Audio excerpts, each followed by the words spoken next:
السلام عليكم ورحمة الله وبركاته. مرحبا بكم على مدونة دروس بك. مرحبا بكم في درس آخر من دورات لغة ال PHP. نعم، سوف في هذا الدرس إن شاء الله أول كود خاص بنا في لغة ال PHP. نعم، سوف نذهب إلى المكان الذي قمنا تثبيت بداخله السيرفر الإيزي PHP أو الوامب أو الإكزام. ندخل إلى الملف www. نعم، هذا الملف قمنا بإنشائه وأسميناه فورماسيون PHP. نعم، ندخل له. الآن سوف نقوم بإنشاء أول ملف خاص بنا في لغة ال PHP. نعم، سوف نضغط بزر الفأرة الأيسر، نكتب نوفو، نكتب نوفو، ناخذ دوكيمون بوان تكست.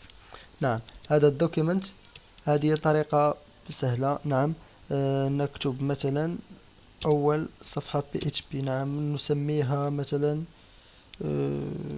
PHP واحد، نعطيها امتداد PHP هكذا، نضغط انتري.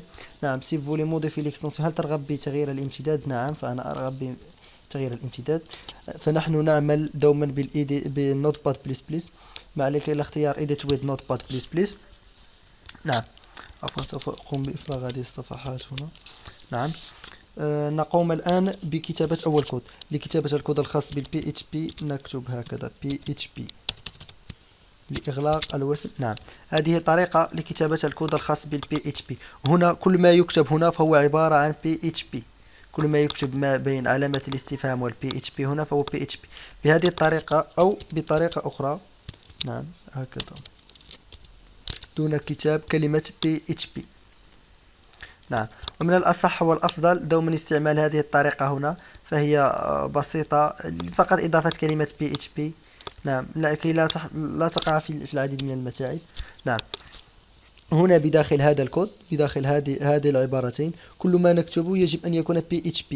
مثلا سوف نقوم بتجربة أول كود خاص بالPHP ألا وهو إيشو أو إيكو، ونكتب بداخلها هكذا.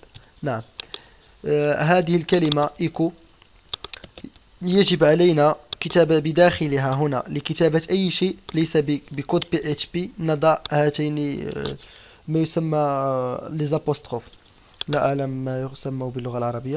نعم، نكتب بداخل ما نرغب به، نكتب مثلا دروس ويب هكذا، نعمل سيف. نعم، سوف نذهب الآن بجوار الساعة، نختار هنا الإيزي PHP، نقوم بالدخول إلى الويب لوكال. نعم، لدينا هنا فورماسيون PHP، نضغط عليها نجد الملف الخاص بنا، نضغط عليه كما تلاحظون دروس ويب هكذا. نعم، هذا هو أول كود خاص بنا في لغة ال PHP. نعم، هذا هو أول كود خاص بنا في لغة ال PHP كما قلنا.